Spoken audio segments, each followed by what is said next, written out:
What's up, guys?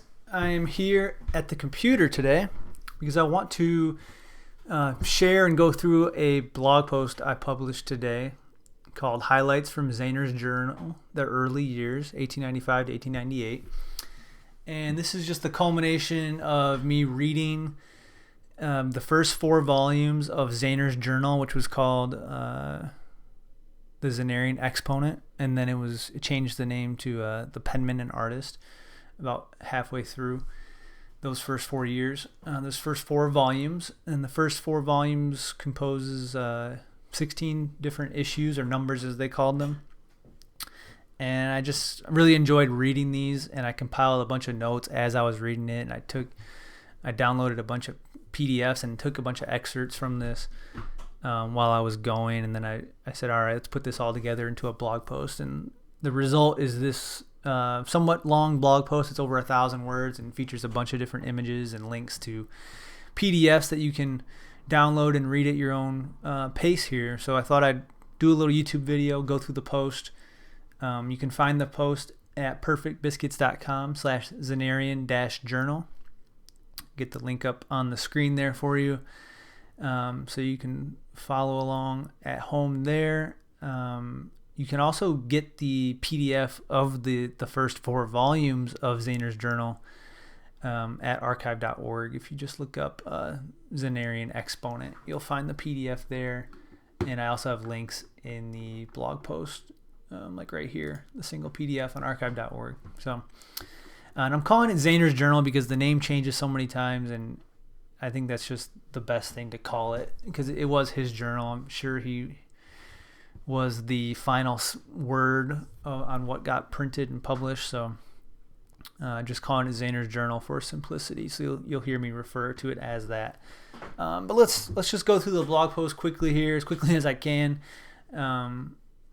Give a few thoughts on the different things that I shared here. So the first section is called "What Can the Zanerian Do for You?" And this is just a sample of the testimonials that were being shared in the early issues of this journal. So when this journal first was published, the first volume or so was really all about recruiting students to the Zanerian Art College. And one of the ways they did that was to include these works of art, I guess you could call these designs by Zanerian students that kind of showed off what they learned at the Zanerian. So this is a design by C.E. Bear, and you can see there's a drawing of a bear. There's a couple illustrations here, some lettering, and now I'll scroll down. You see some ornamental penmanship here. Just a beautiful design. All this decoration on the side too. And then even below that, they would include. Often they would have the, this was Bear's artistic skills when he entered the college, before he received any instruction. So you can see he came a long way with his skills.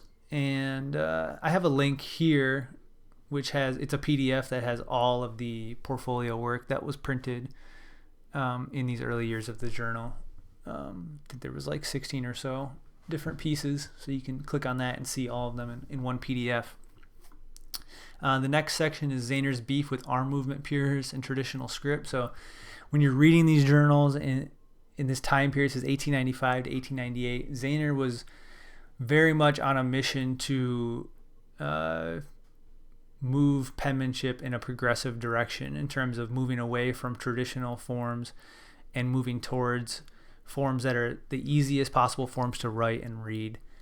So he wanted, his primary concern was a simplified script that you could write very fast, and it was easy to write in the sense that it was hard to make mistakes or hard to make it not legible, and something that was very easy to read. So, and there's just a number of essays, 4 of which I've compiled here that you can read, where he really drives this point home over and over again. And he was even a proponent during this time of vertical writing, which he defined as 90-degree slant with a 10-degree tolerance in either direction. So he really thought that penmanship should kind of be,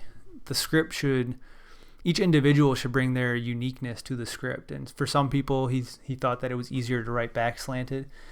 than forward slanted. So he totally thought that was okay. And as far as like arm movement goes, he didn't think that everybody should be using pure arm movement with their writing. He thought that everybody should have some arm movement and that it should be the primary driver of the writing. But he thought that including the hand and the finger muscles in the writing was essential in learning to write, and that it'd be much easier for us to teach people to write practically for business purposes if we weren't so dogmatic about arm movement. And after that section, I get into some specimens of what he called simple, sensible writing. And this is just this is a specimen of vertical penmanship, which is really great. Super simple, super easy to read. I mean, I think somebody that's never even learned cursive could probably read this. I'd have to verify that, but that's how simple it is. I mean, look at this I. It's just a print I. And I think it's really beautiful to look at, beautiful in its simplicity. This is a not as simple hand, but it's still a very simple one. I mean, you can see it's just written beautifully, has a great look to it. I love these wide spacing between the words and the kind of the tighter spacing between the letters. Great slant, not overly slanted, but a nice, 60-degree slant probably. And just the simplified script. You can see a lot of simplifications in the script. And, look at this C that he wrote in cordially, and this L. I mean, just a lot of this was the Zaner way, and this was probably the more artistic side of what Zaner would want. He wanted something even easier to read than this probably. But this is really well done by Hammond. And then here's a little comparison of the Spencer's Brothers abbreviated hand and the Zanerian simplified penmanship, which he just used to contrast, a script that is more focused on beauty and one that's more focused on service, as he called it. You can really see the difference there. It wasn't all simplified, though. There was specimens of unshaded script that were more artistic, and this one by Haberl, one of the German Zanerian students, is a really beautiful one. There's a little section called The Sweethearts of a Scribe, and that was a little 4-part series published in the journal that tried to drive all these points home about simplified script to the reader. And it was a little creative kind of story about this young penman that gets enamored with things like beauty and speed and arm movement, but then eventually finds his eternal soulmate, which is a Miss Modest Simplicity. And here's a little link to read that. The next section, what about ornamental penmanship? And ornamental penmanship was not featured heavily in the early issues of this journal, but it was there and in every issue. And there was no lessons in ornamental penmanship featured in the journal, but there were specimens. And this signature by Donor is one of the best signatures I've ever seen. I just love it. I love everything about it. Here's a little specimen by Kanan, which is really just emblematic of his work. This running hand by Hummel is really awesome. Love this one a lot. There's great things here. I'd love to write like that. And then this specimen by Zaner. I mean, it's really hard to imagine that he did this offhand. It's so perfect and so great. There's just so much artistic. Just so much. It's a work of art for sure. I mean, look at this vary, how he connected the Y and the V, did the same thing in the May here. It's just amazing. The guy was absolutely amazing, and if he did this offhand, then he's even more of a master than I thought he was. Of course, this was photo engraved, so it could have included paste ups, and I doubt it did though. I think he did have the skill to do this offhand, and just shows what a master he was.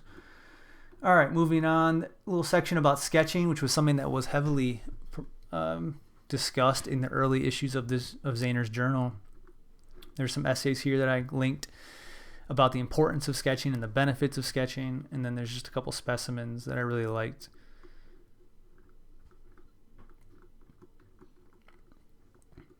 This bridge is really great too, by Tom Pound, who's featured many times in the journal in these early issues, like he is right here in the section on portraiture.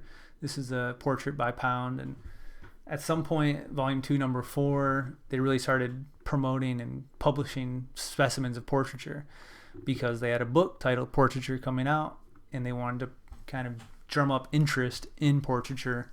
So they started publishing a bunch of portraits and advertising the upcoming book. And that one's by Pound. This one's by Gaspard, a really awesome portrait. Really great. And here's a link to one of the advertisements for portrait. I won't click on it now, but I'm really interested in this book because I can't find it anywhere. It's not for sale anywhere.